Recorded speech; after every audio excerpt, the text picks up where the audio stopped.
رات کے تقریباً 12 بج رہے تھے۔ بارش مسلسل ہو رہی تھی۔ کھڑکی کے شیشوں پر گرنے والے قطروں کی آواز پورے کمرے میں گونج رہی تھی۔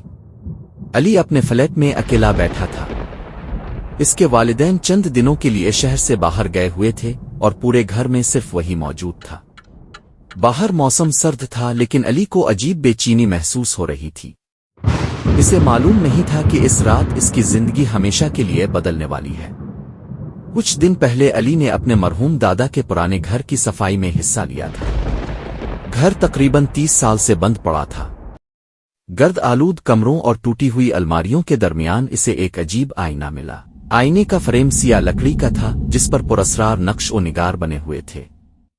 شیشے کا رنگ عام آئینوں جیسا صاف نہیں تھا بلکہ ہلکا سا دھندلا تھا۔ علی کو وہ آئینہ پسند آ گیا۔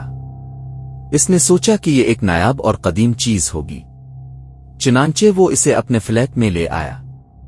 پہلی رات اس نے آئینہ اپنے بیڈ کے سامنے دیوار پر لگا دیا۔ رات کو سونے سے پہلے جب وہ آئینے کے سامنے کھڑا ہوا تو اسے کچھ عجیب محسوس ہوا۔ اس نے ہاتھ ہلایا۔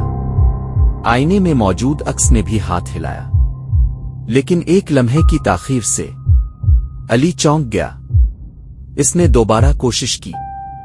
اس بار بھی عکس 1 سیکنڈ بعد حرکت کرتا نظر آیا۔ شاید میں تھکا ہوا ہوں، اس نے خود سے کہا اور سونے چلا گیا۔ اگلی صبح سب کچھ معمول کے مطابق تھا، لیکن رات ہوتے ہی اس کی بے چینی واپس آ گئی۔ اس نے موبائل کا کیمرہ آن کیا اور آئینے کی ویڈیو بنانا شروع کر دی۔ کچھ دیر تک سب ٹھیک رہا، پھر اچانک آئینے میں موجود عکس مسکرانے لگا۔ علی کے چہرے پر کوئی مسکراہٹ نہیں تھی، لیکن عکس واضح طور پر مسکرا رہا تھا۔ ایک سرد لہر اس کے جسم میں دوڑ گئی۔ اس نے فوراً پیچھے ہٹ کر ویڈیو بند کر دی۔ اس رات وہ بمشکل سو سکا۔ تیسری رات کمرے کی لائٹ اچانک بند ہو گئی۔ پورا کمرہ تاریکی میں ڈوب گیا۔ صرف کھڑکی سے آنے والی چاندنی آئینے پر پڑ رہی تھی۔ علی نے خوفزدہ نظروں سے آئینے کی طرف دیکھا۔ اس کا عکس وہاں موجود تھا، مگر اس بار کچھ مختلف تھا۔ عکس علی کو نہیں دیکھ رہا تھا، وہ کسی ایسی چیز کو گھور رہا تھا جو اس کے پیچھے کھڑی تھی۔ علی کا سانس رک گیا۔ اس نے فوراً پیچھے موڑ کر دیکھا۔ کمرہ خالی تھا، کوئی نہیں تھا۔ جب اس نے دوبارہ آئینے کی طرف دیکھا تو عکس آہستہ آہستہ اپنی انگلی اٹھا رہا تھا۔ وہ آئینے کے اندر موجود ایک تاریک کونے کی طرف اشارہ کر رہا تھا۔ اچانک کمرے میں سرگوشیوں کی آوازیں گونجنے لگیں، جیسے درجنوں لوگ بہت آہستہ آواز میں بات کر رہے ہیں۔ علی نے کانوں پر ہاتھ رکھ لیے، لیکن آوازیں مزید بلند ہوتی گئیں۔ اسی لمحے آئینے کی سطح پانی کی طرح لہرانے لگی، جیسے شیشہ نہیں بلکہ کوئی سیاہ مائع ہو۔ علی خوفزدہ ہو کر دروازے کی طرف بھاگا۔ اس نے دروازہ کھولنے کی کوشش کی، لیکن دروازہ نہیں کھلا۔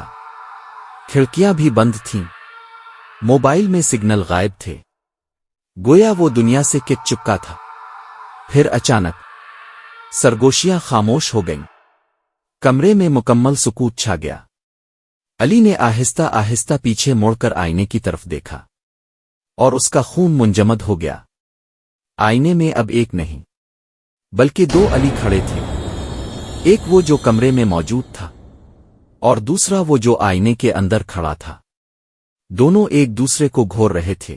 پھر آئینے والا علی آہستہ آہستہ مسکرایا، ایسی مسکراہٹ جو انسانی نہیں لگ رہی تھی۔ اگلے ہی لمحے وہ شیشے کے اندر سے باہر آنے لگا، جیسے کوئی پانی میں سے نکل رہا ہو۔ علی چیختا ہوا پیچھے ہٹا، لیکن اب بہت دیر ہو چکی تھی۔ آئینے والا وجود مکمل طور پر باہر آ چکا تھا۔ وہ بالکل علی جیسا نظر آتا تھا، ایک جیسا چہرہ، ایک جیسی آواز، ایک جیسے کپڑے۔ فرق صرف اتنا تھا کہ اس کی آنکھیں مکمل سیاہ تھیں۔ اس نے آہستہ آواز میں کہا، اب میری باری ہے۔ اچانک کمرے کی تمام چیزیں لرزنے لگیں۔ ہوا میں عجیب شور پیدا ہوا، اور علی کو محسوس ہوا جیسے کوئی طاقت اسے کھینچ رہی ہو۔ اس نے مزاحمت کرنے کی کوشش کی، لیکن اس کا جسم قابو سے باہر ہو چکا تھا۔ چند لمحوں بعد